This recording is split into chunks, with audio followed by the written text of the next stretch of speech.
Okay.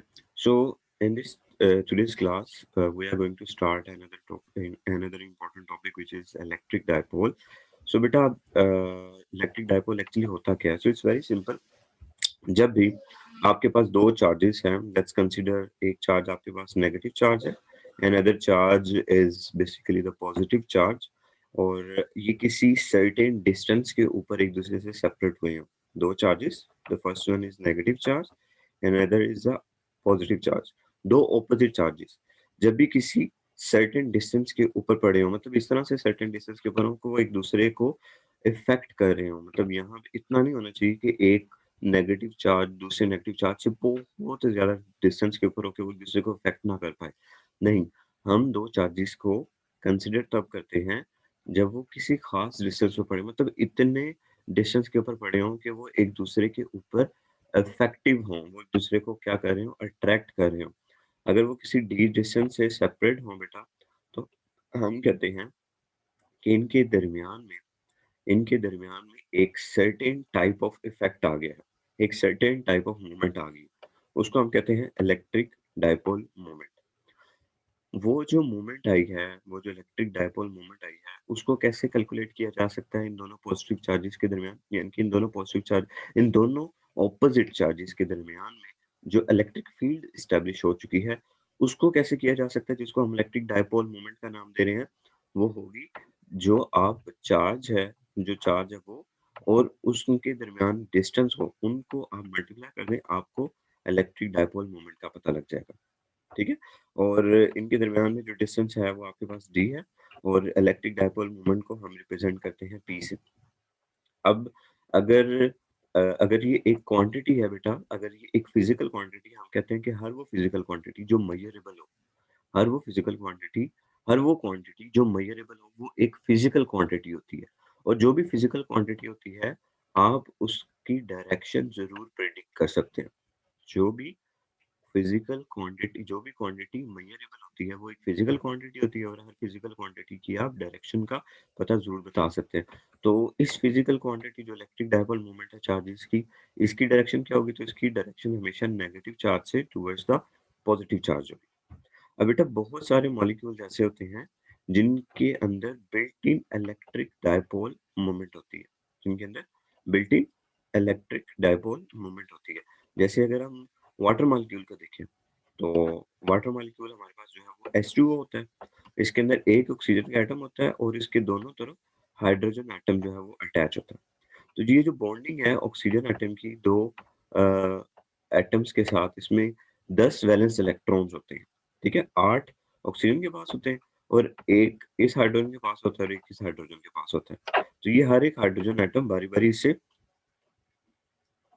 बारी बारी जो है वो इससे क्या कर रहा होता है, शेयरिंग कर रहा होता है. तो ये जो एक दूसरे के साथ अटैच है, ये जो 10 इलेक्ट्रॉन्स ऑक्सीजन के पास, देखिए ऑक्सीजन के पास टोटल 8 इलेक्ट्रॉन.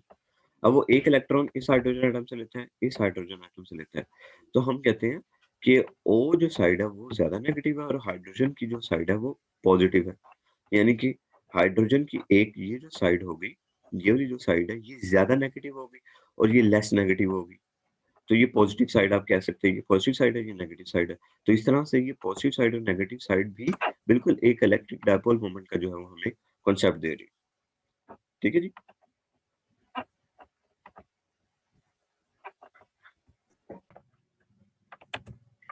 तो नेक्स्ट हमारे पास बेटा ये है कि हमने अब ये देखना है कि क्या इलेक्ट्रिक डायपोल की वजह से, देखिए डायपोल क्या है, आप इलेक्ट्रिक डायपोल को क्या समझे, बस आप जब भी मैं आपको कहूँ इलेक्ट्रिक डायपोल, तो डायपोल से मतलब डाय का मतलब होता है टू, और पोल पोल मतलब एंड. ठीक है, दो एंड, दो मुख्तलिफ एंड. तो आपके माइंड में फौरन आना चाहिए कि इलेक्ट्रिक डायपोल है, इसका मतलब है कि दो ऑपोजिट चार्जेस की बात हो रही है, कि दो ऑपोजिट चार्जेस किसी ना किसी डिस्टेंस डी के ऊपर पड़े हुए हैं. सो अब हम क्या चीज करेंगे हम बेटा, अब हम ये करेंगे कि आप इलेक्ट्रिक फील्ड फाइंड आउट करेंगे जो कि एक इलेक्ट्रिक डायपोल जनरेट कर रहा होगा किसी भी पॉइंट पी के ऊपर. लेट्स से ये एक इलेक्ट्रिक डायपोल है, this is your electric dipole, this is plus Q and this is negative Q. दोनों ऑपोजिट चार्जेस है बेटा. ये इलेक्ट्रिक डायपोल, इन दोनों के दरमियान में जो डिस्टेंस है वो डी है। अब हम इस चीज़ में इंटरेस्टेड हैं कि यहाँ पे अगर कोई पॉइंट पी पड़ा हुआ है या यहाँ पे कोई अलग से सेपरेट चार्ज पड़ा हुआ है या कोई भी पॉइंट पी है, कुछ भी है। अब हम ये देखना चाहते हैं कि इलेक्ट्रिक डायपोल अगर इस जगह पे पड़ा हुआ है, इस जगह पे पड़ा हुआ है, तो इस पॉइंट पी पे क्या ये डायपोल अपनी नेट इलेक्ट्रिक फील्ड का असर इस पॉइंट पे दिखा सकेगा या नहीं दिखा सकेगा? ये बिल्कुल ऐसी एग्ज़ाम्पल है, जैसे बेटा एक रूम है, ये रूम है और इस रूम में एसी लगा हुआ, इस रूम में एसी लगा हुआ और इस रूम का बेटा दरवाज़ा मैंने ओपन किया हुआ है और मैं यहाँ पे खड़ा हूँ। अब मैं आपसे कहूँ बेटा, आपके इस रूम में एसी लगा हुआ है और यहाँ तक आपके रूम की एसी की कूलिंग मुझे फ़ील हो रही है, ठीक है? यहाँ तक मुझे आपके एसी की रूम की जो कूलिंग है वो फ़ील हो रही है। तो फिर ये बिल्कुल इसी तरह से है कि अगर ये एक इलेक्ट्रिक डायपोल है और चार्जेस हैं और हमने पीछे पढ़ा है कि जब भी कोई चार्ज होता है, वो चार्ज इलेक्ट्रिक फील्ड जनरेट करता है। तो अगर ये चार्जेस भी इलेक्ट्रिक फील्ड जनरेट कर रहे हैं बेटा, तो फिर इस पॉइंट पी के ऊपर क्या इलेक्ट्रिक फील्ड आ रही है? क्या हम उसकी वैल्यू कैलकुलेट कर सकते हैं? क्या हम ये कैलकुलेट कर सकते हैं कि इस डायपोल से पॉइंट जितना ज़्यादा दूर होता जाएगा, इलेक्ट्रिक फील्ड की वैल्यू बढ़ती जाएगी या फिर कम होती जाएगी? ऑलराइट? सो अब हम इस चीज़ को कैलकुलेट करेंगे। सो आपके माइंड में सबसे पहले ये बात समझ लेना बहुत ज़्यादा ज़रूरी है कि हम यहाँ पे कैलकुलेशन क्या करने वाले हैं, अंडरस्टैंडिंग क्या लेने वाले हैं और हमारा ये मेन टॉपिक किस पॉइंट को लेके जो है वो आगे फर्दर ऑन मूव करेगा। सो यहाँ पे मैं फाइनलाइज़ करता हूँ कि अब हम यहाँ पे क्या करेंगे, हम ये करेंगे कि ये एक इलेक्ट्रिक डायपोल है, इस इलेक्ट और यहाँ पे कोई पॉइंट पी पड़ा हुआ है और हम ये देखेंगे कि इस डायपोल की वजह से जो इलेक्ट्रिक फील्ड जनरेट हो रही है, वो यहाँ पे कितनी जनरेट हो रही है, उसकी क्या वैल्यू है, क्या अमाउंट है जो इलेक्ट्रिक फील्ड वेक्टर जनरेट हो रहा है। तो अब हम कैसे करेंगे, अब उसके लिए बेटा हमें कुछ असम्पशन्स भी करनी पड़ेंगी। कुछ मैथमेटिकल कॉन्सेप्ट्स भी इस्तेमाल करने पड़ेंगे, कुछ इक्वेशंस भी डिराइव करनी पड़ेंगी। तो इसलिए आपने हम चूँकि प्रूफ करने की वैल्यू फाइंड आउट करेंगे, तो इसलिए आपने जो है वो घबराना नहीं है कि ये क्या होने लगा है। तो सबसे पहले हम एक सिनेरियो को समझ लेते हैं। वो सिनेरियो क्या है? वो सिनेरियो ये है बेटा कि ये पॉज़िटिव चार्ज है आपका, ये नेगेटिव चार्ज है आपका और ये एक डिस्टेंस डी से सेपरेटेड है। इन दोनों चार्जेस के दरमियान में डिस्टेंस डी है। अब बेटा यहाँ पे पॉइंट पी पड़ा है। इस पॉइंट पी पे जो नेगेटिव चार्ज की वज़ह से इलेक्ट्रिक फील्ड बन रही होगी, जो नेगेटिव चार्ज की वज़ह से जो इलेक्ट्रिक फील्ड बन रही होगी, उसको हम ई सबस्क्रिप्ट में नेगेटिव साइन से रिप्रेज़ेंट कर रहे हैं। लेकिन नेगेटिव चार्ज की तो कोई ना कोई इलेक्ट्रिक फील्ड आ रही होगी। अब वो कम है तो ज़्यादा है, वो हमें नहीं पता, वो उसकी वैल्यू क्या है। वही वैल्यू हमने फाइंड आउट करनी है कि टोटल इस नेगेटिव और पॉज़िटिव चार्ज की इलेक्ट्रिक फील्ड इस पॉइंट पे कितनी असरअंदाज हो रही है, वही हमने फाइंड आउट करनी है। लेकिन हम ये तो ज़रूर ज़रूर कंसिडर करेंगे ना कि इस पॉइंट पी पे नेगेटिव चार्ज की वजह से कोई ना कोई इलेक्ट्रिक फील्ड होगी, उसको हमने रिप्रेजेंट कर दिया बेटा ई नेगेटिव से। और पॉजिटिव चार्ज की वजह से जो इलेक्ट्रिक फील्ड इस पॉइंट पी पे असरअंदाज हो रही होगी, वो उसको हमने कह दिया ई पॉजिटिव, यानी कि पॉजिटिव चार्ज की वजह से, और इसके ऊपर वेक्टर लगा दिया ताकि पता लग जाए कि ये इलेक्ट्रिक फील्ड वेक्टर है और इसकी डायरेक्शन किस तरफ है। तो पॉजिटिव फील्ड की डायरेक्शन बेटा अपवर्ड है और नेगेटिव फील्ड की direction towards the positive charge है। ठीक है? पॉजिटिव चार्ज है क्योंकि हमें पता है कि जो नेगेटिव चार्ज है वो अपनी इलेक्ट्रिक फील्ड जनरेट करता है किस तरफ? पॉजिटिव की तरफ, और जो पॉजिटिव चार्ज है वो अपनी इलेक्ट्रिक फील्ड जनरेट करता है पॉजिटिव चार्ज से अवे, नेगेटिव चार्ज की तरफ। ठीक है? Towards inside. सो ये हमने एरो हेड्स भी मार्क कर दिए बेटा और फिर उसके बाद इनको लेबल भी कर दिया। अब यहाँ पे कुछ और मज़ीद पैरामीटर्स हैं जो आपने पेपर में भी लिखने होंगे, डायग्राम जब आप बनाएँगे, इस क्वेश्चन को प्रूव करेंगे, इसके साथ आपकी अंडरस्टैंडिंग भी क्लियर होनी चाहिए। पॉजिटिव चार्ज से पी तक का डिस्टेंस रिप्रेजेंट किया जा रहा है आर प्लस से, ठीक है? पॉजिटिव चार्ज से इस पी तक का डिस्टेंस रिप्रेजेंट किया जा रहा है आर प्लस से। नेगेटिव चार्ज का डिस्टेंस इस पी चार्ज तक, नेगेटिव चार्ज से इस पी चार्ज तक का डिस्टेंस रिप्रेजेंट किया जा रहा है आर नेगेटिव से। नेगेटिव चार्ज से पी तक का डिस्टेंस रिप्रेजेंट किया जा रहा है आर प्लस से। उसके बाद बेटा हम, हमारे लिए ये बताना बहुत ज़्यादा ज़रूरी है कि अब ये सारा काम किस एक्सिस में हो रहा है। हमारे पास 3 एक्सिस हैं बेटा। पहली एक्सिस है हमारे पास एक्स एक्सिस, दूसरी है हमारे पास वाई एक्सिस और तीसरी हमारे पास जी एक्सिस। अब बेटा जब हम फिजिक्स के अंदर, अप्लाइड फिजिक्स के अंदर जब भी कोई प्रूफ करते हैं, तो एक बात हमेशा आप याद रखिए, तो कि आप जो डायरेक्शन ले रहे हैं, वो किसी भी एक्सिस के अलोंग ले सकते हैं। यहाँ पर इसने इस सेंटर से लेकर इस पॉइंट पी की जो डायरेक्शन अज्यूम की है, वो जी एक्सिस अज्यूम की है कि ये सारा काम हम जी एक्सिस के अंदर देख रहे हैं। ये ज़रूरी नहीं है कि आप हमेशा ही कहें कि ये चूँकि एक परपेंडिकुलर लाइन है, तो मैं इसको वाई ही लिखूँगा। नहीं, आप वाई भी लिख सकते हैं, आप जी भी लिख सकते हैं, आप एक्स भी लिख सकते हैं। क्यों?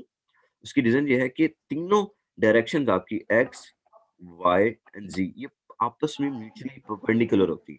तीनों डायरेक्शंस आपकी आपस में म्यूचुअली परपेंडिकुलर होती है। इस डायग्राम को समझने के बाद जो नेक्स्ट स्टेप है वो हमने अब क्या करना है। ओके जी, इस डायग्राम को समझने के बाद बेटा हम कहते हैं कि जो टोटल इलेक्ट्रिक फील्ड है वो क्या हो रही है जनरेट। टोटल इलेक्ट्रिक फील्ड आपकी क्या जनरेट हो रही है इस डायपोल की वजह से। तो टोटल इलेक्ट्रिक फील्ड क्या होगी बेटा, इलेक्ट्रिक फील्ड किसकी, पॉजिटिव चार्ज की, और इलेक्ट्रिक फील्ड नेगेटिव चार्ज की। इन दोनों को हम क्या करेंगे, ऐड कर देंगे। जब ऐड करेंगे तो नेगेटिव चार्ज की वजह से इलेक्ट्रिक फील्ड जनरेट होगी, it will be represented by negative sign. So that's why plus जो है वो माइनस के अंदर बदल जाएगा। सो ई पॉजिटिव, नेगेटिव और ये नेगेटिव साइन, फिर उसके बाद ये electric field due to the negative charge. अब हमने लास्ट क्लास में, अगर आप बेटा लास्ट वीडियो मेरी देखें जो मैंने अपलोड की थी, तो उसके अंदर हमने ये देखा हुआ है कि जो हमारी इलेक्ट्रिक फील्ड है, वो इलेक्ट्रिक फील्ड चाहे पॉजिटिव चार्ज की वजह से हो, वो चाहे नेगेटिव चार्ज की वजह से हो, वो होती सेम ही है, होती सेम ही है। बस साइन चेंज हो जाता है कि ये नेगेटिव चार्ज की है और ये वाली फील्ड आपकी पॉजिटिव चार्ज की है।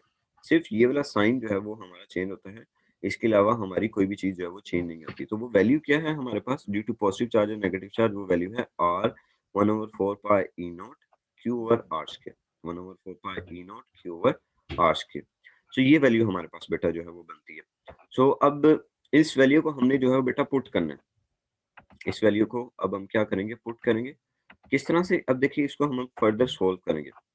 कैसे सोल्व करेंगे बेटा, इस चीज को थोड़ा सा समझना आपके लिए बहुत ज्यादा इंपॉर्टेंट है। कैसे जी, देखिए हमारे पास जो टोटल नेट इलेक्ट्रिक फील्ड आ रही है बेटा, वो टोटल नेट इलेक्ट्रिक फील्ड हमारी क्या आ रही है।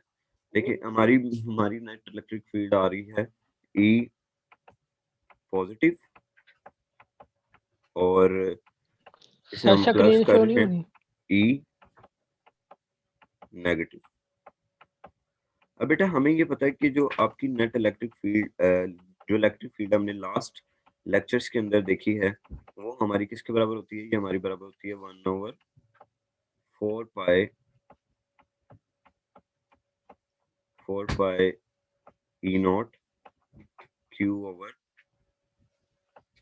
Are square. ठीक है जी। सो इसका मतलब है कि अब ई पॉजिटिव की नेट इलेक्ट्रिक फील्ड क्या होगी। सो ई पॉजिटिव की नेट इलेक्ट्रिक फील्ड होगी बेटा 1/4 पाई ई नॉट और क्यू ओवर आर स्क्वायर। ठीक है बेटा, ये आर स्क्वायर। अब जब मैं यहाँ पे आर स्क्वायर लिखूंगा, तो आपने नीचे प्लस लगा देना, ताकि ये याद रहे कि ये जो नेट इलेक्ट्रिक फील्ड बन रही, ये जो इलेक्ट्रिक फील्ड बन रही है पॉजिटिव पॉजिटिव चार्ज की वजह से। फिर आगे नेगेटिव साइन, इसको आप ब्रैकेट के अंदर कर लें बेटा।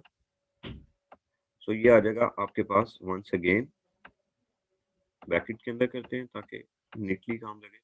1/4 पाई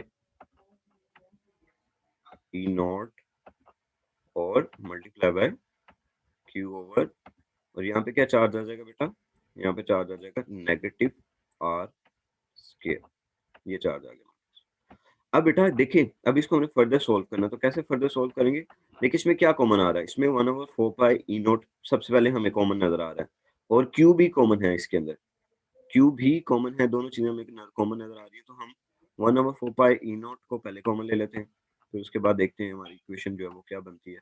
1/4 पाई ई नॉट, और अब अंदर हमारे पास बेटा क्या आ जाएगा, अंदर हमारे पास आ जाएगा क्यू ओवर आर प्लस का square minus q over r minus का स्क्वायर। ये आ गया हमारे पास।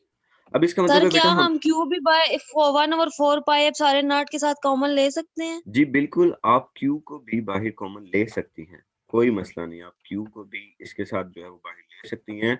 क्यू को जब आप बाहर लेंगी तो उसके बाद आपकी इक्वेशन बन जाएगी क्यू ओवर 4 पाई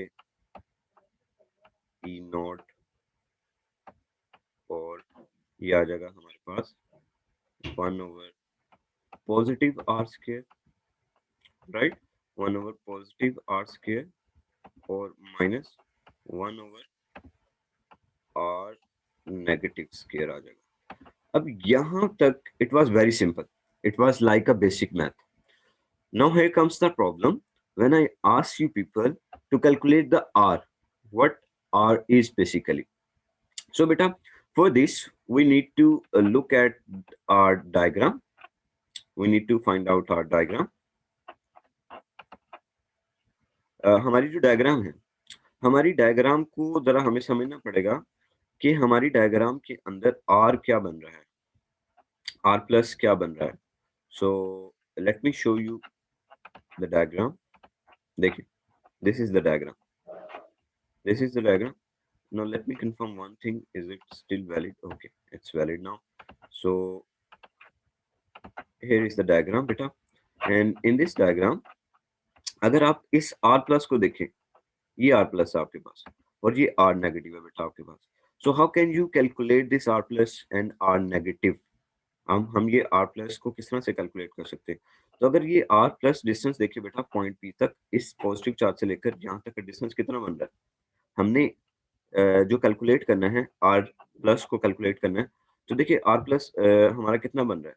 तो हमारा आर प्लस बन रहा है बेटा टोटल ये जी distance, total ji.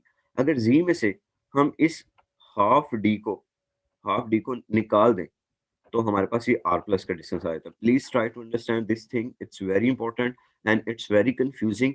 You people will get a lot of confusion in this topic, so that's why please I request you all guys कि आप प्लीज जो है वो साथ साथ ही देखें इसको। तो अगर आप ये देखेंगे r plus distance is actually किसके बराबर है? देखिए यहाँ से लेकर यहाँ तक का डिस्टेंस जी है, सेंटर से लेकर यहाँ तक का डिस्टेंस जी है।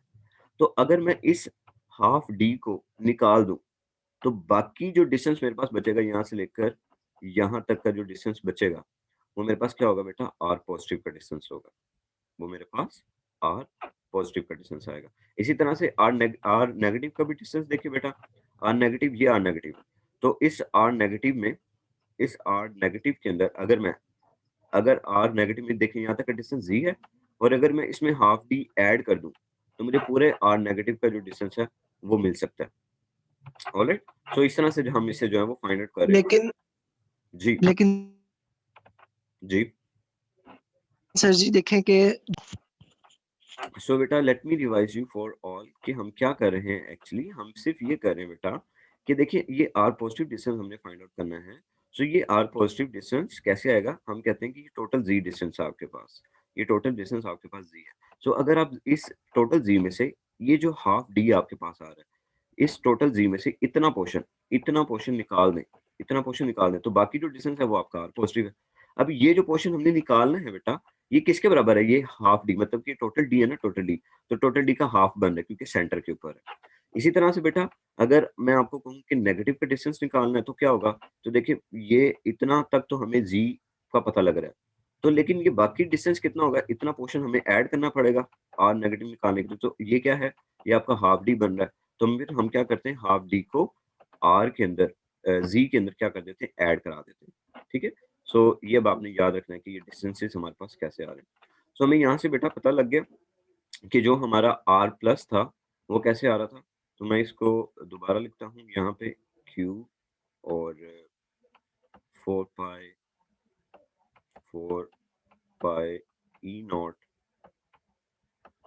अब हमारे पास आ गया 1 और आर पॉजिटिव। तो आर पॉजिटिव कितना डिस्टेंस है? ये हमारे पास डिस्टेंस है जी।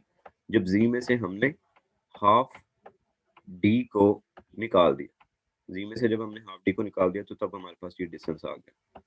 सो ये स्क्वायर बन गया बेटा, ये माइनस हो गया। उसके बाद बेटा हमारे पास फर्दर क्या है, फर्दर 1/z, इसमें हमने डिस्टेंस ऐड किया d वाला, हाफ डिस्टेंस d, और ये हमारे पास आ गया। सो ये हमारे पास फर्दर ये बन गया। अब बेटा ये डिस्टेंस आ गया। अब यहाँ पे ये जो इक्वेशन है इसको सॉल्व करना is little trickier one. It uses the just algebraic manipulation. Algebraic manipulation use करता है और फर्दर इक्वेशन को रिड्यूस करता है। सो बेटा देखिए ये जो z है हमारे पास, z माइनस 1/2 अगर मैं इस स्क्वायर का फार्मूला खोलूं बेटा, अगर मैं इस स्क्वायर का फार्मूला खोलूं तो मेरे पास क्या आएगा फार्मूला, बड़ा सिंपल सा है। मेरे पास फार्मूला आएगा z स्क्वायर, ठीक है, माइनस 2a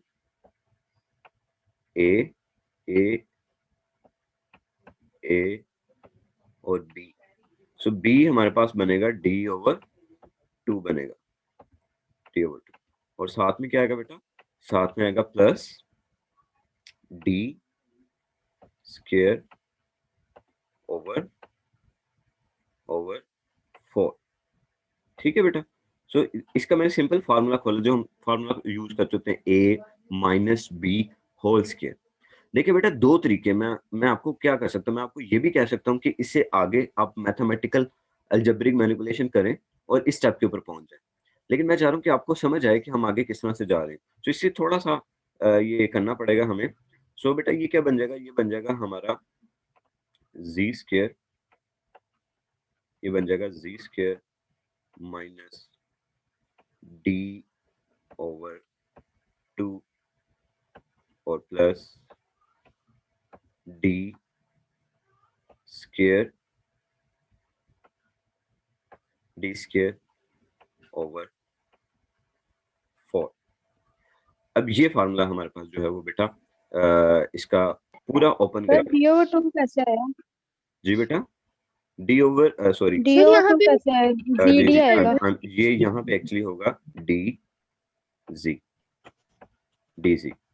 ऑलराइट। फॉर्मूला दोबारा से समझा जी दें। ये dz होगा और ये हमारे पास आ जाएगा d स्क्वायर ओवर 4 आ जाएगा हमारे पास।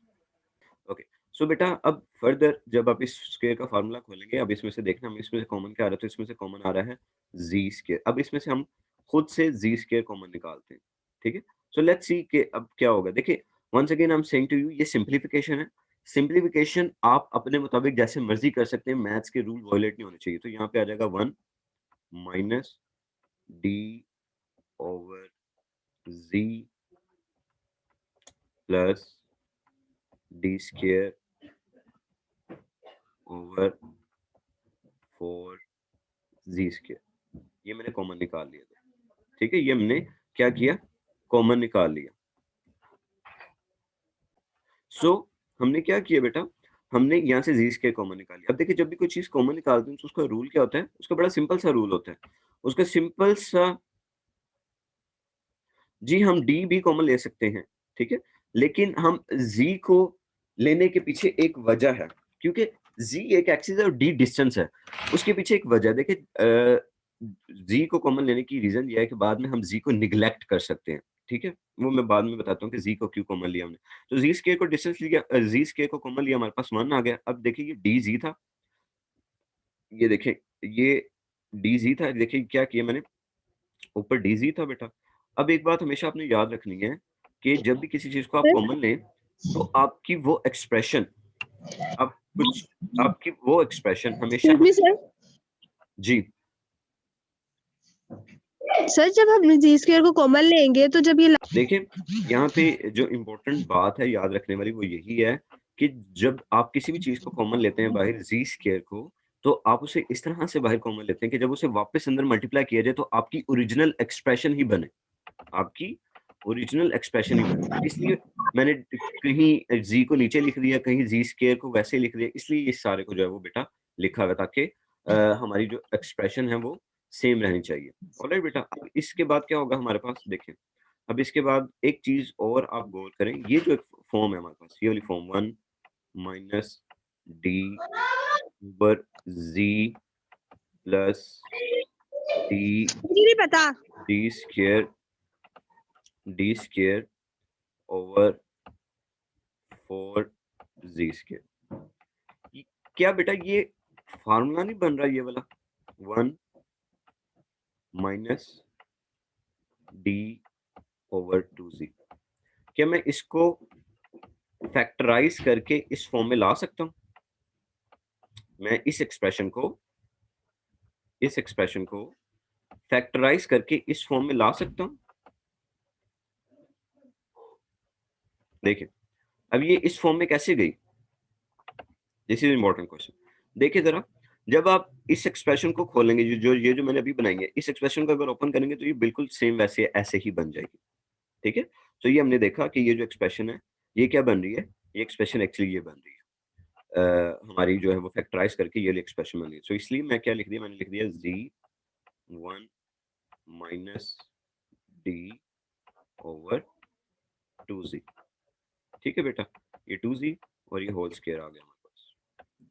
अब यहां तक अगर आपको बेटा क्लियर हो गया है, सो मैं इसको रेस करता हूँ और फर्दर आपको बताता हूँ। सो हमने यहाँ तक ये देख लिया कि हमारे पास जी स्क्वायर है और ये भी जी स्क्वायर है, और ये एक्चुअली अगर मैं दरमियान में कुछ एक दो छोड़ देता हूँ, so I am really sorry, it's actually kind of it's a human error के हम करते करते एकदम से मिस्टेक कर जाते हैं जो। तो खैर अब ये हमारे पास बेटा सिंप्लीफाइड एक्सप्रेशन बन गई। तो मैं इस सारे को अब रेस करता हूँ, so in order to give you an complete idea, और थोड़ा सा स्पेस का भी मसला बन रहा है। सो अब आगे फर्दर हम क्या करेंगे, देखें अब आगे फर्दर हमारे पास ये हो रहा है कि इसी एक्सप्रेशन में बेटा हमने लिख लिया, okay let me right it down here, so we can use as much as space। so यहाँ पे हमारे पास नेक्स्ट स्टेप आ रहा है बेटा, और ये आएगा q over 4 pi e not, और ये z स्क्वायर आ गया बेटा, ये z स्क्वायर आ गया। ठीक है, और यहाँ पे हमारे पास बन गया 1 minus d over 2z, d over 2z और ये स्क्वायर। बेटा इसी तरह से सिमिलरली ये माइनस आया, और यहाँ पे जहाँ पे प्लस था इसके साथ भी सेम काम हम करेंगे। ये वाला एक्सप्रेशन जहाँ पे z प्लस है, यहाँ पे भी सेम काम हम करेंगे। तो यहाँ पे सिंप्लीफिकेशन के बाद आपकी एक्सप्रेशन बन जाएगी 1 ओवर 2z, और ये सॉरी 1 ओवर नहीं है, यहाँ पर d है, ये स्क्वायर, ये फॉर्म बन जाएगी, यहाँ पे प्लस आएगा, ये एक्सप्रेशन बन जाएगी बेटा। ठीक है बेटा, सो अब बेटा ये नेगेटिव, अब आपके पास एक और हल है। अब इसका दोबारा से स्क्वायर खोलें और दोबारा से आप स्क्वायर खोल के देखें कि आपके पास जो है वो वैल्यू क्या आती है। अब आप इस सारे को सॉल्व करें, तो सिंप्लीफिकेशन हमने अब इसकी जितनी भी है वो सारी इसी तरह से बेटा कर दी। सो अब टाइम सेव करने के लिए ये स्टेप्स ऑलरेडी मैंने किए हुए हैं। अब आप की सिंप्लीफिकेशन खुद ट्राई कर सकते हैं बेटा, आप इसे खुद ट्राई करें, और अगर आपसे ना हो तो आप मुझसे पूछ सकते हैं। तो देखिए ये फॉर्म बन गई हमारे पास, ये फॉर्म थी हमारे पास, और वो जो प्लस में था उसको जब हम ऊपर ले जाएंगे तो वो माइनस हो जाएगा। ठीक है, यानी कि ये वाली जो फॉर्म है बेटा, ये वाली जो फॉर्म है, हम इसको क्या कर देते हैं, हम इसको ऐसे भी लिख सकते हैं q over 4 pi e not, और ये हमारे पास आ जाएगा। जब ये एक्सप्रेशन ये देखिए +2 है ना, तो जब मैं इसे ऊपर लेके जाऊंगा न्यूमिनेटर में तो ये बन जाएगा 1 माइनस डी ओवर 2z, और +2 जो है वो मेरे पास बन जाएगा बेटा -2 बन जाएगा। सो -2 और ये माइनस, और ये आ जाएगा 1 प्लस, सॉरी अब मैं ऊपर लेके चला गया हूँ इसको भी, तो ये आ जाएगा 1 plus d over 2z, D over 2z आ जाएगा मेरे पास, -2 आ जाएगा बेटा। ठीक है बेटा, तो ये फॉर्म हमारे पास बन जाएगी। सो यही चीज हम यहाँ पे देख रहे हैं कि ये फॉर्म, ये एक्सप्रेशन हमारे पास आ गई बेटा, ये एक्सप्रेशन आ गई हमारे पास।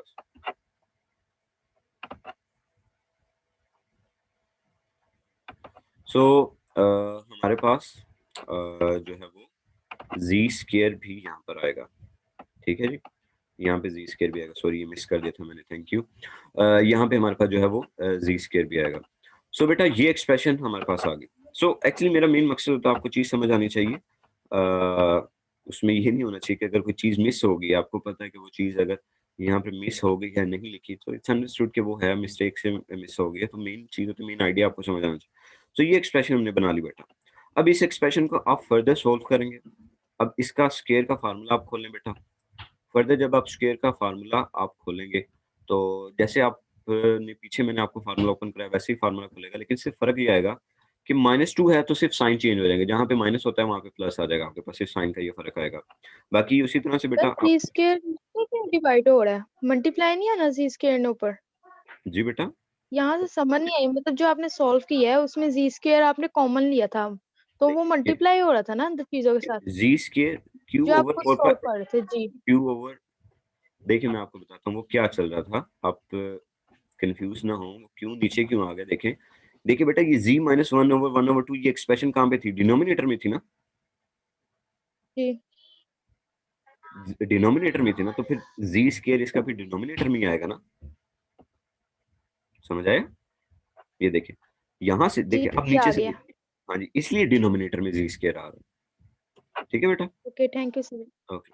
तो फर्दर अगर हम देखें बेटा तो फर्दर हमें ये पता लगता है, आप इसको फर्दर सोल्व करें उसी तरह से स्केयर आपने खोलना, सिर्फ साइन इस बार चेंज हो जाएंगे और आपका आपकी एक्सप्रेशन ये बन जाएगी। ठीक है, सिर्फ साइन चेंज होंगे और आपकी एक्सप्रेशन ये बन जाएगी। अब इसको आप फर्दर सोल्व करें। अब मैं इसको आपको फर्दर सोल्व करके यहीं पे दिखा देता हूँ कि आगे हमारे पास जो है वो किस तरह से सोल्व हो रहा है, इस स्टेप से आगे हमारे पास फर्दर किस तरह से सोल्व हो रहा है। देखिए ये हमारे पास आ रहा है ये 1। इस स्टेप के बाद जब आप इस स्टेप के ऊपर आए ना तो अगेन आप स्क्वायर को ओपन करके सोल्व करें। सो इसलिए आप इसको ओपन करके सोल्व करें और देखिए आपके पास ये एक्सप्रेशन किस तरह से आती है और स्क्वायर कैसे ओपन खत्म हो रहा है। अब इसको आप फर्दर कैसे सोल्व करेंगे बेटा, देखिए ये आपके पास है 1 plus d over z, this is your first expression, and then you have -1 minus d over z, this is your second expression. So बेटा हम क्या करेंगे, बिल्कुल सिंपलीफाई करेंगे, ये हमारे पास आ जाएगा देखिए बिल्कुल ये z आ गया और ये मेरे पास बन जाएगा z प्लस डी और ये माइनस है बेटा और यहाँ पे आ जाएगा z और ये बन जाएगा z माइनस डी, वो ही सिंपल एलसीएम वाला तरीका।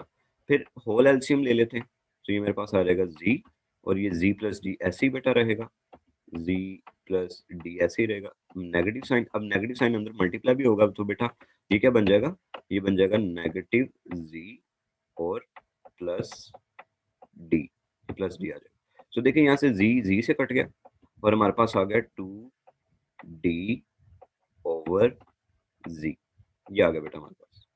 ठीक है, 2d ओवर z।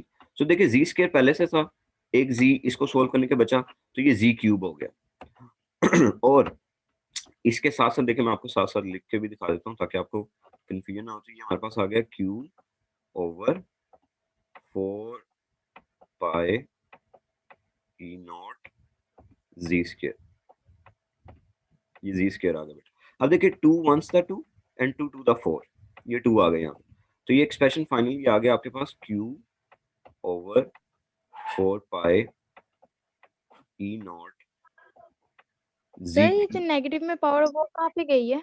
वो मेरा नेट इशू हो गया था इसलिए मुझे पता नहीं चला। एक नेगेटिव पावर है। एक मिनट मैं बताता हूँ इसको जरा देखिए, क्यू ओवर 4 पाई ई नॉट जी क्यूब आ गया, ये जी क्यूब आ गया और आपका ये 2 इस 4 से कट गया था, तो आपका ये 2 जो है वो 4 से कट गया, तो यहाँ पे हमारे पास बच गया था 2। ठीक है, तो ये हमने काट दिया था, ये 2 को हमने 4 से काट दिया तो यहाँ पे बच गया 2 और ये ऊपर खाली डी बच गया। तो ये एक्सप्रेशन इस तरह से ड्राइव हुई है, यानी कि इस एक्सप्रेशन से हम इस एक्सप्रेशन के ऊपर आए हैं, ये एक्सप्रेशन बना दी। ऑलराइट, ये एक्सप्रेशन ये ज्यूम किया हुआ है, इसका ये क्या है सर? सो बेटा जो मैं चाह रहा था कि आप इस स्टेप से इस स्टेप पे खुद करें, वो मैंने आपको ऑलरेडी इसमें बता दिया कि आप इस तरह से इसका फार्मूला ओपन करेंगे। सिर्फ -2 की वजह से आपका जो है वो साइन चेंज होंगे नीचे, और साइन चेंज होने के बाद आपका जो फार्मूला है वो इस तरह से ओपन हो जाएगा। फाइनली तौर पे बेटा हम we are now enough capable कि हम इसकी एक्सप्रेशन बना सकें, और ये जो QD है, ये QD हमारी डायपोल मोमेंट के बराबर है। तो this is the electric field generated by the electric dipole moment, कि जो इलेक्ट्रिक डायपोल वो इलेक्ट्रिक फील्ड जनरेट करता है, उसकी इक्वेशन ये है। सो आई होप कि आपको इसमें क्लियर हुई होगी। अगर कोई क्वेश्चन है तो आप वो पूछ सकते हैं। उसके बाद नेक्स्ट टॉपिक सर इतने देखिए जी, अब हम ये पढ़ने लगे हैं कि बेटा इलेक्ट्रिक फील्ड एक कंटिन्यूअस चार्ज डिस्ट्रीब्यूशन की वजह से क्या होगी। तो बेटा अब सिंपल सी मैथमेटिक्स है। देखिए, हम ये कंसीडर करें कि ये एक बॉडी है और इस बॉडी के ऊपर कंटिन्यूअस चार्ज डिस्ट्रीब्यूशन हुई हुई है, यानी कि हर तरफ यहाँ पे भी चार्ज है, यहाँ भी चार्ज है, यहाँ भी चार्ज है, यहाँ भी चार्ज है, यहाँ भी चार्ज है, पूरी बॉडी के ऊपर रैंडमली चार्ज डिस्ट्रीब्यूट हुआ है। हमें ये पता है कि इसकी जो चार्ज डेंसिटी है, अगर मैं पता करना चाहूँ कि चार्ज डेंसिटी क्या है, तो हम कहते हैं कि चार्ज डेंसिटी दरअसल per unit volume, charge per unit volume के एक वॉल्यूम के ऊपर, एक यूनिट वॉल्यूम के ऊपर कितना चार्ज है, वो उसकी चार्ज डेंसिटी कहलाएगी। हमारा मकसद ये है, हमने ये पता करना है कि अगर इस पूरी बॉडी के ऊपर चार्ज डिस्ट्रीब्यूट हुआ है, तो अगर मैं यहाँ पे कोई पॉइंट P रखता हूँ, तो इस पॉइंट P के ऊपर इलेक्ट्रिक फील्ड क्या होगी, इस पॉइंट P के ऊपर इलेक्ट्रिक फील्ड क्या होगी। अब इसको हम किस तरह से फाइंड आउट करेंगे?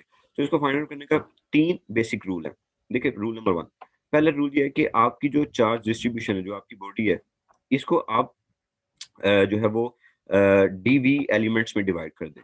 ठीक है, छोटे-छोटे एलिमेंट्स में डिवाइड कर दें कि जी एक एलिमेंट डीवी ये है, एक एलिमेंट डीवी ये है, एक एलिमेंट डीवी ये है, एक एलिमेंट ये है, मतलब छोटे-छोटे वॉल्यूम्स में डिवाइड कर दें इसे। तो हमने यहाँ पे एक वॉल्यूम डिवाइड किया, इसका नाम रख दिया डीवी।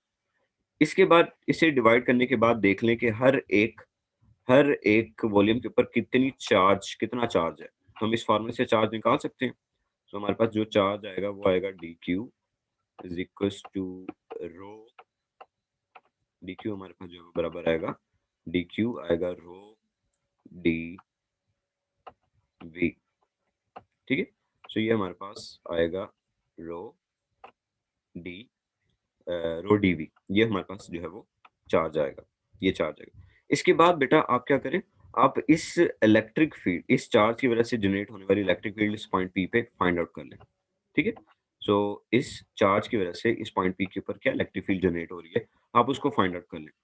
जब आप वो वाला पॉइंट फाइंड आउट कर लें, तो उस पॉइंट को फाइंड आउट करने के बाद आप क्या करें, आप कहें कि जी ये इलेक्ट्रिक फील्ड जनरेट हो रही है हमारी। तो देखिए, एक चार्ज की वजह से जो इलेक्ट्रिक फील्ड जनरेट होती है वो क्या होती है, हमने ये पढ़ा हुआ ना, Q/4πE0r²।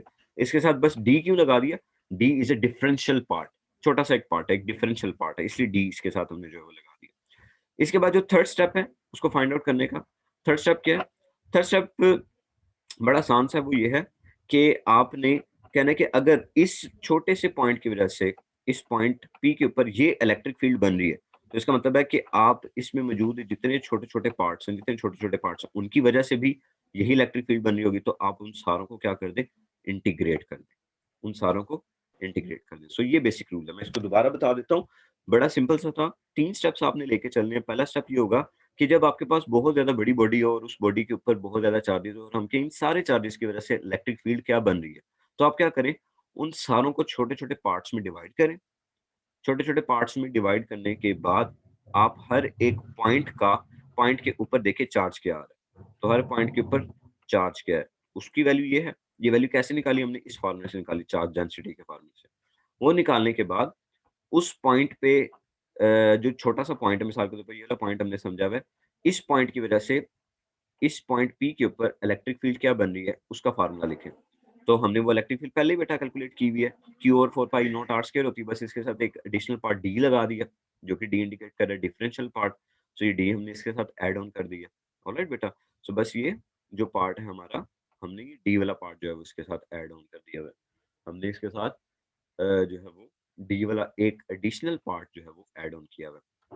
सो बस ये वाला पार्ट हमने ऐड किया। फिर उसके बाद जब बेटा एक पॉइंट की वजह से आप इलेक्ट्रिक फील्ड निकाल लें, तो फिर आप कहें कि हम अब हम क्या करेंगे, सारे पॉइंट्स की वजह से भी यही इलेक्ट्रिक फील्ड बनेगी, तो आप सबको क्या कर देंगे, सम कर देंगे। अब यहाँ पे सम हम इंटीग्रेशन के कॉन्सेप्ट से करेंगे। तो हम क्या करेंगे, हम सारों को इंटीग्रेट कर देंगे। ऑलराइट, अब ये जो इक्वेशन आपके पास सर बन रही है, इसके अलावा किसी और तरीके से नहीं कर सकते? नहीं, ये हमारा हमेशा continuous method, continuous charge distribution method के अंदर हम यही तरीका जो है वो इस्तेमाल करते थे। अब आगे आप इसकी एप्लीकेशन भी देखेंगे, यही मेथड मैं जो है आपको बार-बार इस्तेमाल करवा रहा हूँ। तो इसको ज़रा अच्छी तरह से देख लें और मैं आपको ये बता देता हूँ कि ये फार्मूला एक्चुअली कैसे बन रहा है। तो देखिए ये हमारे पास आ गया, इस फार्मूले को देखें, डीई हमारे पास ये आ गया। तो जब आप टोटल बॉडी की बात करेंगे, टोटल ओवरऑल बॉडी की बात करेंगे तो डी क्यू देखिए हमारा किसके बराबर है? डी क्यू हमारा बराबर है रो डीवी, रो डीवी। तो इस डी क्यू की जगह पे रो डीवी आर हमने पुट कर दिया। तो ये जो आर एक एडिशनल पार्ट आ रहा है, ये एक यूनिट वेक्टर जो कि बता रहा होगा कि आपने ये जो इलेक्ट्रिक फील्ड निकाली है, ये इलेक्ट्रिक फील्ड किस पॉइंट की तरफ जा रही है। ठीक है जी। ओके, फर्दर बेटा हमारे पास एक छोटा सी एग्जांपल है। ये हमने इलेक्ट्रिक फील्ड कैलकुलेट करनी है due to charge ring of radius r. कि एक रिंग है, सबसे पहले कोई भी क्वेश्चन न्यूमेरिकल अंडरस्टैंड करने से पहले आपके लिए बहुत ज्यादा जरूरी है कि डायग्राम को प्लीज अच्छी तरह से समझ लें। डायग्राम को आप प्लीज अच्छी तरह से समझ लें। तो देखें, कंसिडर करें, ये कहता है कि हमने इलेक्ट्रिक फील्ड निकालनी है इस पॉइंट पी के ऊपर। ये कोई पॉइंट पी है, इसके ऊपर हमने इलेक्ट्रिक फील्ड निकालनी है। ये एक रिंग है, ठीक है, रिंग है ये। इस रिंग के ऊपर ये चार्जेस हैं, ये सारे आपको चार्जेस नजर आ रहे हैं, ये सारे आपको चार्जेस नजर आ रहे हैं। अब सर कौन से, पॉजिटिव के नेगेटिव? सर ये सारे पॉजिटिव चार्ज हैं। ये सारे पॉजिटिव चार्ज हैं, ठीक है, ये सारे पॉजिटिव चार्ज हैं। हमने इस पॉइंट पी जी पे सर। इन पॉजिटिव चार्जेस की वजह से पैदा होने वाली इलेक्ट्रिक फील्ड को फाइंड आउट करना है। हम कहते हैं इस रिंग के सेंटर सी से इस पी तक का डिस्टेंस जी है। ऑलराइट, इस सेंटर सी से यहाँ तक का डिस्टेंस, पी तक का डिस्टेंस जो है वो हमारे पास दिया। अब बेटा रूल याद रखना है। पहला रूल क्या है कि अगर जब आपने पूरी बॉडी की वजह से जनरेट होने वाली इलेक्ट्रिक फील्ड को फाइंड आउट करना है, तो पहले एक छोटे से पार्ट की इलेक्ट्रिक फील्ड को कैलकुलेट कर लो। यानी कि मैं अपने प्यारे बच्चों को एक अच्छी सी एग्जांपल से समझाऊं, फिर समझ आएगा। अगर मैं सीधी सीधी बात करूंगा फिजिक्स के पॉइंट ऑफ व्यू से, तो वो आपको समझ नहीं आएगा, कभी भी समझ नहीं आएगा। ठीक है, तो वो एग्जांपल क्या है? वो एग्जांपल ये है कि जी मैं कहता हूं कि अगर एक एग की कीमत 10 रुपए, तो मेरे पास अगर अगर मैंने 100 एग्स लेने, अगर मैंने 100 एग्स लेने हैं, तो फिर उसकी कीमत क्या होगी? तो आप क्या करेंगे बेटा, आप 10 को ऐड करते रहेंगे, 10 प्लस 10 प्लस 10 प्लस 10, इसी तरह से करेंगे ना। आप 10 को 100 टाइम्स ऐड कर लेंगे, ऐसे ही करेंगे ना बेटा। मजीद नहीं सर, उसको मल्टीप्लाई कर देंगे। जी, यानी कि अगर मैं कहता हूँ कि जी मैंने अगर 3 एग्स की 3 एग लेने हैं, तो बताओ मुझे कितने पैसे पे करने पड़ेंगे? तो आप कहेंगे सर 10 रुपए पहले अंडे का, 10 रुपए दूसरे अंडे का। भाई ये गोमल यूनिवर्सिटी है, इसलिए मुझे ऐसे बताना पड़ेगा, this is Gomal university. So sir अंडे महंगे हो प्लस 10 प्लस 10, तो ये 30 रुपीज, 30 रुपीज बनेंगे। तो बेटा हम यहाँ पे भी सेम कॉन्सेप्ट इस्तेमाल करते हैं, हम यहाँ पे भी सेम कॉन्सेप्ट इस्तेमाल करते हैं। हम कहते हैं कि आप पहले एक छोटे से पार्ट के ऊपर इस पॉइंट पी पे देखो इलेक्ट्रिक फील्ड क्या बन रही है, फिर उसके बाद इसमें टोटल जितने भी चार्जेस हैं, उन सारे चार्जेस की इलेक्ट्रिक फील्ड को सम कर देना, तो आपके पास आ जाएगी। ठीक है, तो ये रूल हम इसमें जो है वो यूज कर रहे होते हैं। तो अब हम क्या करेंगे? अब हम करेंगे ये कि हम ये कहते हैं कि आप कंसिडर करें यहाँ पे कोई एक छोटा सा मैंने एरिया लिया, छोटा सा मैंने एक एरिया लिया, इस एरिया का नाम रखा डी एस। एस मतलब डिस्टेंस, ये इसका यहाँ से लेकर यहाँ तक का डिस्टेंस जो है वो क्या है? D S. तो डी एस ये एक छोटा सा एरिया लिया, इसके ऊपर जो चार्ज होगा उस चार्ज को कहते हैं D Q, differential charge D Q. और इस छोटे से पार्ट का जो एरिया है वो मेरे पास एरिया है ए।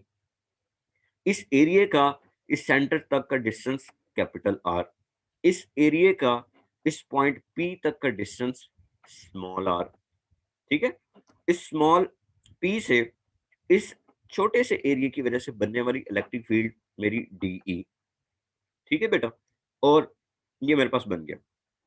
अब बड़ा सिंपल है मेरे लिए काम करना कि अगर मैं ये डिस्टेंस आर का पता लगाना, अब देखो मेरे पास वही सिंपल वही कहानी कि अगर मैंने डीई निकालना है, तो डीई किसके बराबर है? आपने पहले फार्मूला पढ़ा होगा। तो डीई मेरा बराबर है इसके, डीई मेरा बराबर है इसके, ये बराबर है क्यू और 4 पाई नॉट आर के। देखिए वही फार्मूला है, बार बार वही फार्मूला चल रहा है, लेकिन सिर्फ सिनेरियो चेंज हो रहा है। यहाँ पे कौन सा सिनेरियो चल रहा है? यहाँ पे हमारे पास सिनेरियो आ रहा है कि आप अब इलेक्ट्रिक फील्ड की वैल्यू निकाल रहे हैं एक रिंग ऑफ चार्ज की वजह से। तो मैंने एक छोटे से पैच पे कहा कि इलेक्ट्रिक फील्ड का तो फार्मूला मुझे पता है। इस इलेक्ट्रिक फील्ड का जो फार्मूला है वो क्या होगा मेरे पास, वो होगा dq/4π0r²। अब इस डीई का जो मैं फार्मूला निकालूंगा, मैं ये कहूंगा कि मेरे पास कौन सी एक्स एक्सिस है, मेरे पास जी एक्स एक्सिस है। तो ठीक है, हम कहेंगे कि ठीक है आप डीई को देख लें जी एक्सिस के अंदर, डीई जी एक्सिस के अंदर आप निकालेंगे, जी एक्सिस मैंने कंसिडर की है। अब एक मसला है, मसला ये है कि हम ये कहते हैं कि ये जो पॉइंट पी है, ये जो इलेक्ट्रिक फील्ड है, ये जो जी एक्सिस है, इसका कौन से वाला कंपोनेंट इस टाइम इफेक्टिव है। हम एक वेक्टर को, ये हमारे पास डीई एक इलेक्ट्रिक फील्ड वेक्टर है, हर एक वेक्टर के दो कंपोनेंट्स होते हैं। हम एफएससी के अंदर पढ़ के आए हैं कि ये कंपोनेंट्स कौन कौन से होते हैं। सो मैं यहाँ पे इस बात का सहारा ले रहा हूँ कि आपको उन कंपोनेंट्स का पता है, वो कंपोनेंट्स कौन कौन से होते हैं, पैरेलल कंपोनेंट्स और परपेंडिकुलर कंपोनेंट्स। मैं उसी बात को आगे फर्दर ऑन चला रहा हूँ। अगर किसी बच्चे को मसला है तो वो इस टॉपिक के बाद मुझसे वो वाला topic component resolution of vectors, vectors component resolution मुझसे समझ सकता है।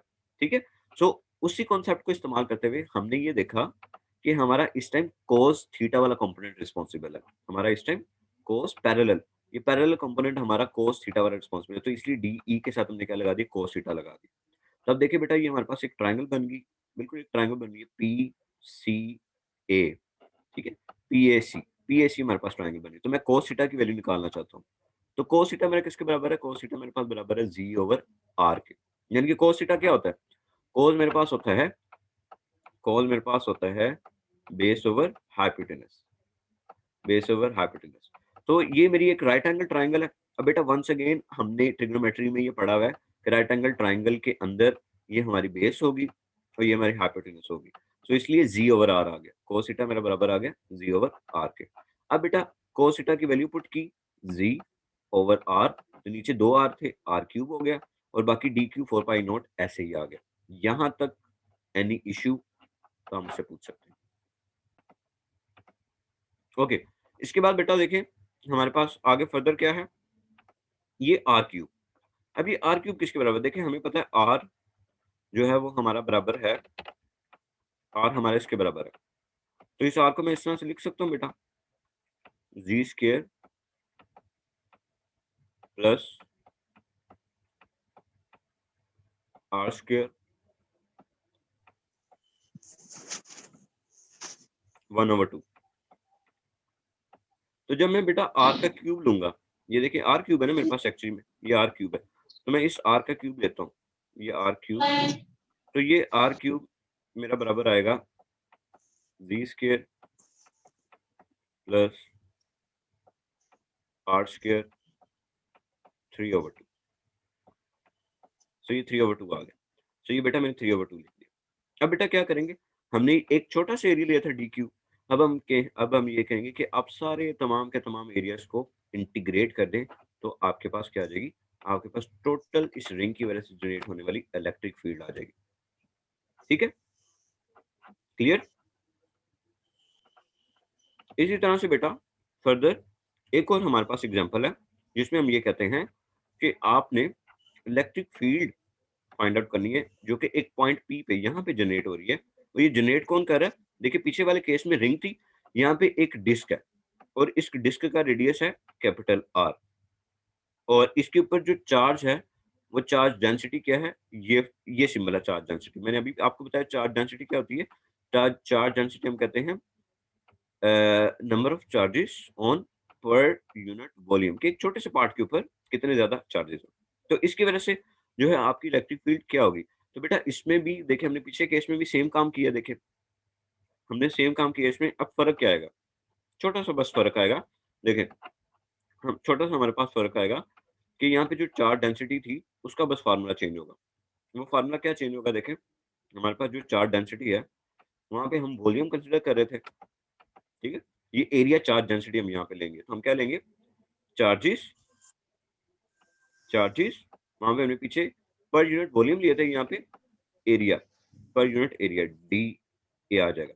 तो यहाँ से हम डी क्यू की वैल्यू को निकाल सकते हैं। डी क्यू की वैल्यू हमारे पास आएगी चार्ज और डी ए। ठीक है बेटा, तो ये लगा दी। अब ये डी ए किसके बराबर है? डी ए मेरा किसके बराबर है? तो बेटा ये मेरा डिफरेंशियल जो एरिया है, एरिया, तो एरिया मेरे पास सर्कमफेरेंस होगा इस चार डिस्क का, सर्कमफेरेंस। तो सर्कमफेरेंस किसके बराबर है? सर्कमफेरेंस बराबर है 2 pi r square, 2 pi r. तो एक एरिया मैं ले लेता हूँ, differential area d r. R square था तो मैंने आर और डी आर लिख दिया मैंने। ये मेरे पास बेटा आ गया, ये फार्मूला आ गया किसका? चार्ज का आ गया। अब देखिए पीछे मैंने डी ई फाइंड आउट किया हुआ है। सो डी ई ये था मेरे पास, बस यहाँ पे क्या करना है, डी क्यू की जगह पे ये वैल्यू पुट करनी है। तो डी क्यू की जगह पे ये वैल्यू पुट कर दी। अब इसके बाद आप देख लें अगर कोई चीज कटती है।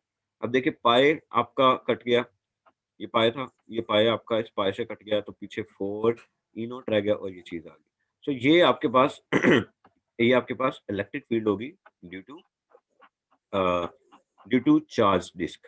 कि इस डिस्क के ऊपर भी जो है चार्जेस हैं, इसकी वजह से इस पॉइंट के ऊपर इलेक्ट्रिक फील्ड जो है वो क्या बनेगी। तो कुछ भी नहीं किया, मैं एक दफा दोबारा बता देता हूँ। हमने कुछ भी नहीं किया, हमने सिर्फ ये किया, हमने पीछे ही देखा, हमें पता लगा कि हमने पीछे इलेक्ट्रिक फील्ड ऑलरेडी एक रिंग की वजह से फाइंड आउट करके आ चुके हैं। उस रिंग की वजह से इलेक्ट्रिक फील्ड क्या थी? उस रिंग की वजह से इलेक्ट्रिक फील्ड थी d q g over 4 pi ई नॉट। अब देखिए आर क्यूब था ना बेटा, तो आर क्यूब हमारा क्या बन गया था?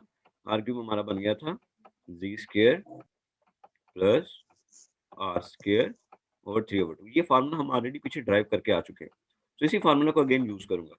अब ये चूंकि एक सब्जेक्ट चेंज हो चुका है मेरा, कोई और सब्जेक्ट आ गया, मतलब ये ऑब्जेक्ट कोई और है, तो इसलिए डी क्यू की वैल्यू बस ड्राइव डिफरेंट होगी। डी क्यू की वैल्यू कैसे ड्राइव होगी? यहाँ पे हम charge density, area charge density ले रहे हैं, जो कि बराबर है चार्जेस पर यूनिट एरिया, तो डी ए। तो यहाँ से चार्ज की वैल्यू बन जाएगी बेटा d q is equal to charge density d a. So area इसका डिस्क का क्या होगा? वो एरिया का आपने फार्मूला लिख दिया, तो आपको डी क्यू की वैल्यू पता लगी। बस इस इक्वेशन में डी क्यू की वैल्यू आपने पुट करनी है, आपके पास डी का आंसर आ जाएगा। That's it. ओके जी बेटा, तो इस फर्दर पार्ट को यहाँ तक हमें क्लियर हो गया कि यहाँ तक ये आंसर कैसे आ रहा है। अब इसी को फर्दर आगे इंटीग्रेट करना हमने, अभी ये क्वेश्चन खत्म नहीं हुआ। देखें नहीं क्या होगा, हमने कहा कि जी अगर आपने इसके ऊपर टोटल इलेक्ट्रिक फील्ड निकालनी है, तो आप सब क्या करें, आप जो हर एक पॉइंट की वजह से इलेक्ट्रिक फील्ड बनी है उसको इंटीग्रेट कर दें। तो हमने एक पॉइंट की वजह से बनने वाली इलेक्ट्रिक फील्ड निकाली, वो डीई हमारे पास आती है, वो डीई हमारे पास आती है। अब ये डीई का आंसर क्या था? ये आंसर था हमारे पास pi g, sorry I am sorry, ये पाई नहीं है, ये हमारे पास चार्ज डेंसिटी है। Charge density into g over 4 e naught. E naught. अब देखिए इंटीग्रल की लिमिट डिफाइन की 0 से लेकर कहां तक? ये पूरा सरफेस एरिया ना, पूरा ये रेडियस होगा, पूरा ये कवर करेगा, पूरा डिस्टेंस ये कवर करेगा, तो 0 से लेकर आर तक। तो लोअर लिमिट हमारे पास क्या होगी? लोअर लिमिट होगी हमारे पास 0 टिल आर। सो 0 टिल आर हमारे पास 0 लोअर लिमिट होगी और आर इसकी अपर लिमिट होगी। तो नीचे जो अब हमारे पास एक्सप्रेशन थी बेटा, अगर आप देखें पीछे जो हमने कैलकुलेट किया, अगर आप पीछे देखें ये वाला g square plus r square whole 3/2, इसको हम ऊपर ले गए और ये अब जब ऊपर जाएगा तो पावर क्या हो जाती है? माइनस हो जाती है, तो माइनस 3/2 आ गया। और ये 2r और dr, सारे r को एंड पे कंबाइन किया, 2r और dr हमारे पास आ गया बेटा। अब इसको इस इंटीग्रल की फॉर्म में हमने सोल्व करना है, तो आपको इंटीग्रेशन पहले ही आती है कि यहाँ पे हम जो है वो इंटीग्रेशन का ये पावर रूल लगाने लगे। कैसे? देखें, इस सारे को हम कंसिडर कर रहे हैं x, इस सारे को हमने कंसिडर किया x और इसकी पावर को कंसिडर किया m, और हमारे पास डिफरेंशियल एरिया dx क्या बन गया? dx हमारे पास बन गया 2r और dr। अब यहाँ पे इंटीग्रेट करें, ये कांस्टेंट है, charge density 0/4 E not, charge density over 4 e not integral xm dx। सो इस कांस्टेंट को बाहर रखा। अब रूल क्या कहता है इंटीग्रेशन का? वो कहता है कि पावर में एक ऐड करें और जो आपने ऐड किया हुआ है m+1 उसको उसी से डिवाइड कर दें। तो ये कांस्टेंट जी स्क्वायर -3/2 में, देखिए पावर हमारे पास -3/2 थी ना, तो -3/2 में जब मैं 1 को ऐड करूंगा तो मेरे पास आंसर क्या आएगा बेटा? मेरे पास आंसर आएगा -1/2 आ जाएगा। और इसी -1/2 को क्या कहते हैं? नीचे डिवाइड भी कर दें, इंटीग्रेशन करो, सिंपल इंटीग्रेशन, आपके इंटर लेवल की इंटीग्रेशन, तो -1/2 आ गया और इसकी लिमिट्स क्या है? 0 से r। तो इसके बाद बेटा हमने क्या किया? हमने इसमें लिमिट्स पुट कर दी। हमने देखिए g square plus r square negative under root है ना, तो इस अंडर रूट को जब आप नीचे ले जाएंगे तो ये बन जाएगा g square plus r square under root बन जाएगा। फिर उसके बाद आप इसी तरह से फर्दर इसमें जब बेटा अपर लिमिट्स और लोअर लिमिट्स पुट करेंगे तो आपके पास ये फॉर्म बनेगी। आप इसमें जो है वो लिमिट्स पुट करके देख सकते हैं। अब देखिए अगर मैं ये जो आर जो देखिए यहाँ से लेकर यहाँ तक ये सिंपल मैथमेटिक्स थी जिसमें आप इंटीग्रेशन कर रहे हैं। तो इंटीग्रेशन में अगर कोई प्रॉब्लम है, आपको इंटीग्रेशन नहीं आती है, तो उसमें बस आप ये याद रख लें कि हम यहाँ पे एक छोटा-सा पावर रूल लगा रहे हैं इंटीग्रेशन का, जिसमें हम पावर को ऐड करके उसी को उससे डिवाइड कर देते हैं और फिर हम लिमिट्स पुट करते हैं। ये काम किया हमने। ऑलराइट? सो इतना ज़्यादा कोई टेक्निकल नहीं था।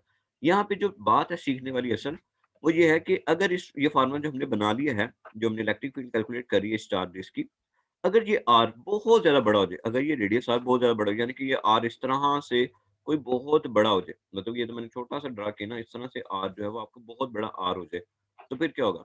तो हम कहते हैं कि जब आर इनफाइनाइट हो जाएगा, तो फिर जो ज़ी टर्म है आपकी, ठीक है?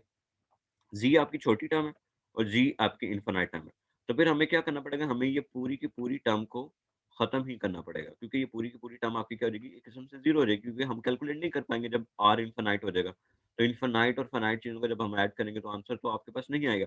तो इसलिए इनफाइनाइट शीट के लिए आपके पास ये फार्मूला बनेगा। तो आपने ये याद रखना है कि चार्ज शीट जब इनफाइनाइट होगी, तो उसमें ये वाली एक्सप्रेशन आपकी खत्म हो जाती है और आपकी यही आएगी, क्योंकि ये सारी की सारी एक्सप्रेशन आपकी 0 हो जाएगी और ये 1 आ जाएगा आपके पास, ठीक है? सो ये infinite sheet of uniform charge of a non conductor, उसकी इलेक्ट्रिक फील्ड ये होगी हमारे पास। आगे फर्दर हमारे पास ये है कि जो हमारे पास इलेक्ट्रिक फील्ड लाइन है, इसमें ये 2 बातें आपने याद रखनी है, this point 1 and this point 2। तो ये बात याद रखनी है कि किसी भी पॉइंट के ऊपर, ये पॉइंट P है, ये एक इलेक्ट्रिक फील्ड लाइन है। अगर मैं किसी भी पॉइंट के ऊपर इस इलेक्ट्रिक फील्ड लाइन की डायरेक्शन देखना चाहूँ, तो मैं वहाँ पे उस पॉइंट के ऊपर अगर मैं टेंजेंट ड्रा कर लूँ, ठीक है?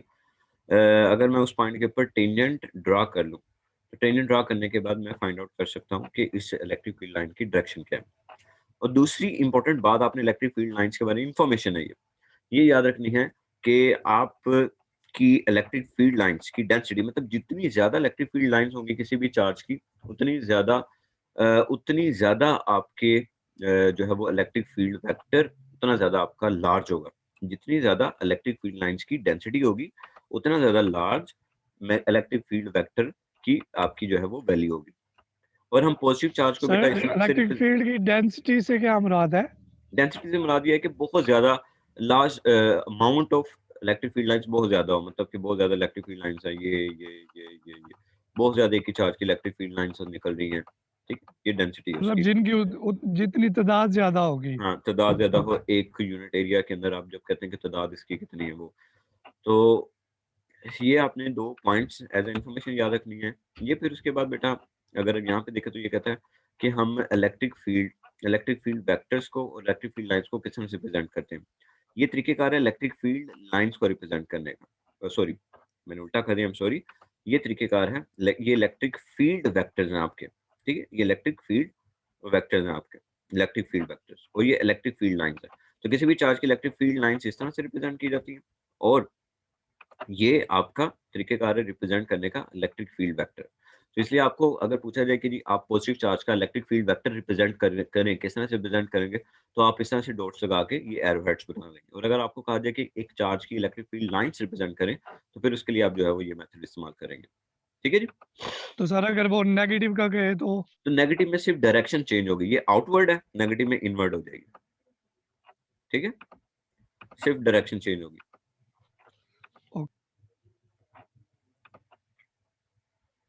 ओके, सो इसके बाद अगर हम देखें बेटा, तो हम ये है कि electric field line due to a positive charge, इसी तरह से electric field line due to a negative charge किस तरह से होगी? तो जैसे अभी एक बच्चे ने क्वेश्चन किया है मेरे ख्याल से